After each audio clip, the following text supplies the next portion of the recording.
Bonjour les épicuriens, aujourd'hui je vais vous faire découvrir une grande maison de champagne, une des premières, la maison Gosset. Allez, venez. Bonjour Maxime. Bonjour. Bienvenue, Nathalie Merci. Dufour. Ravie de vous accueillir aujourd'hui et vous faire découvrir la plus ancienne maison de vin de la Champagne. Eh ben, c'est parti. Par ici, s'il vous plaît. Allez, je vous suis.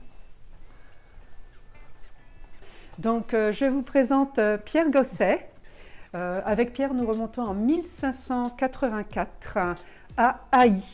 Pierre n'est pas le premier de la famille Gosset à être vigneron à Haï, mais il est le premier qui va officialiser le commerce de ses vins de Champagne en créant une société de distribution, on va dire, pour vendre, donc je précise bien, ses vins, puisqu'à l'époque, en 1584, la Champagne ne produit pas encore de vin effervescent, ouais. mais nous sommes tous producteurs de vins tranquilles et même pour l'essentiel rouge. Merci pour le cours d'histoire. Nous pourrions passer des heures à parler d'histoire, puisque l'histoire de la Champagne et de la maison Gosset est très riche, bien entendu. Par ici. Petite verrière. Alors magnifique. effectivement, nous l'appelons le jardin d'hiver, une pièce pleine de lumière, propice à la dégustation, bien entendu, avec vue sur notre parc.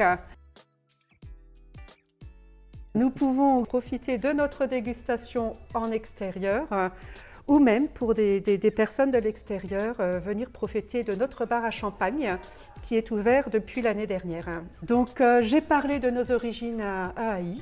Maintenant, nous appartenons encore à une famille française, mais plus à la famille Gosset qui a dû se séparer de sa maison fin 93.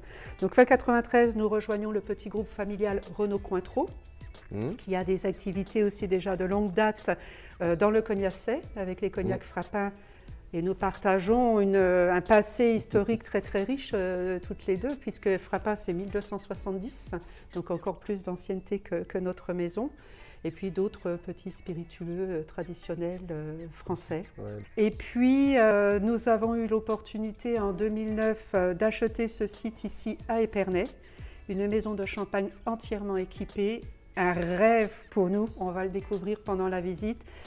Alors avant peut-être un petit point sur le raisin, parce que c'est forcément le point de départ de tout vin, de tout champagne. La Champagne viticole est représentée ici dans sa grande majorité. Sur la fameuse montagne de Reims, le cépage qui domine, qui est le pinot noir, ce joli cépage qui va donner du fruit, mais en même temps de la finesse et de l'élégance et une très belle capacité au vieillissement. Nous sommes présents sur de nombreux crus de cette montagne de Reims et bien entendu avec du raisin d'Haï. Nous avons au sud d'Épernay la fameuse Côte des Blancs et là c'est une majorité de cépages, comme le nom l'indique, chardonnay, qui sont aussi partie prenante en grande majorité dans nos assemblages. Donc ce joli chardonnay qui va nous donner cette fraîcheur, cette minéralité, ces arômes d'agrumes, ce peps au champagne. Mais il faut savoir qu'au milieu des pinots noirs, il y a également un peu de chardonnay.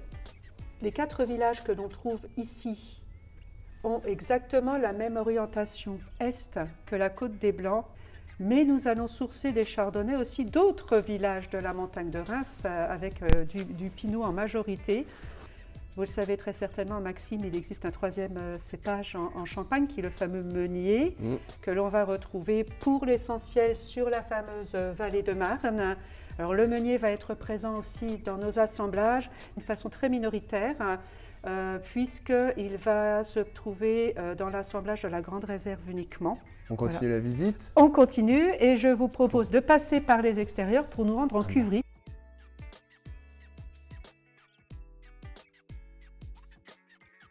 Alors nous avons derrière certains de ces bâtiments la cuverie.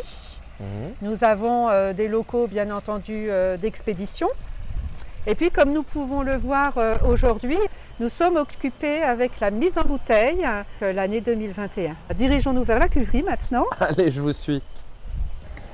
Par ici, s'il vous plaît. Alors ces cuves ici, les plus grandes, effectivement, on voit, elles ont une capacité de stockage, si on s'arrête à la numéro 13, de 204 hectolitres, 82. Ici, un petit peu moins. Voilà, le métal se déforme, la jauge est très très précise. Alors il faut savoir que nous avons un outil absolument magnifique et nous sommes extrêmement à l'aise puisque nous avons beaucoup de cuves à notre disposition.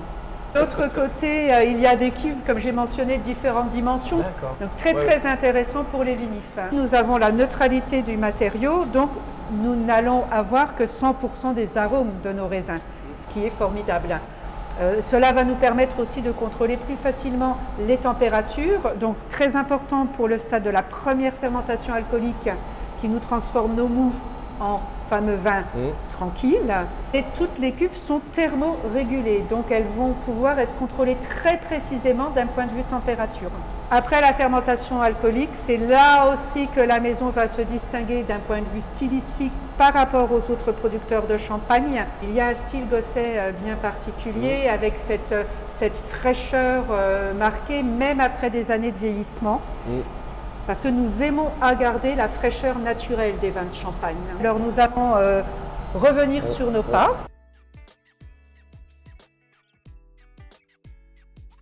Ici, je vous propose l'entrée des artistes pour descendre en cave. Je vous laisse savoir la primeur de la découverte de cette descente en cave. Nous allons commencer notre visite par la partie la plus profonde de la cave, notre deuxième niveau de cave. Et là, on reconnaît une architecture champenoise avec ses briques, ses briquettes pour soutenir une partie de sol peut-être plus fragile.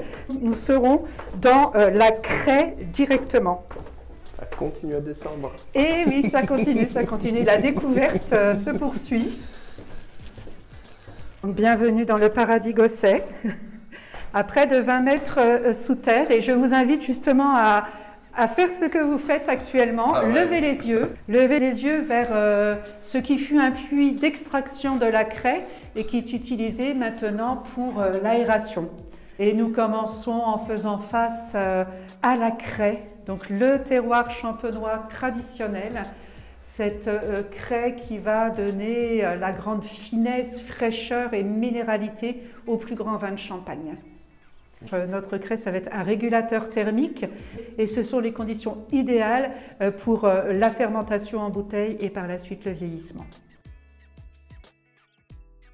Nous avons une preuve à nouveau que le temps passe lentement dans notre maison. Nous avons devant nous quelques magnums de millésime 2008, donc qui sont champagne depuis bien longtemps déjà, mais ils sont encore en contact avec les lies. Les levures mortes sont encore à l'intérieur, donc le vin continue à se nourrir de ces lies et se forge de plus en plus de structure et de personnalité. Mon collègue va arriver avec des bouteilles qu'il va loger dans ce caveau. Bonjour. Bonjour Denis.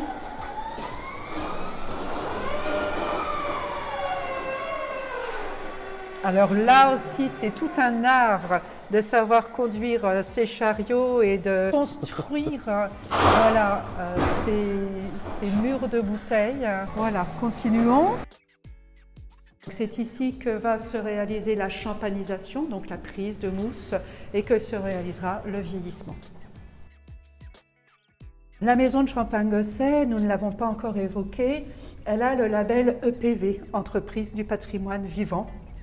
Donc nous avons à cœur de maintenir cette tradition dans l'élaboration de nos vins de Champagne et cette passation aussi du savoir d'une génération à une autre.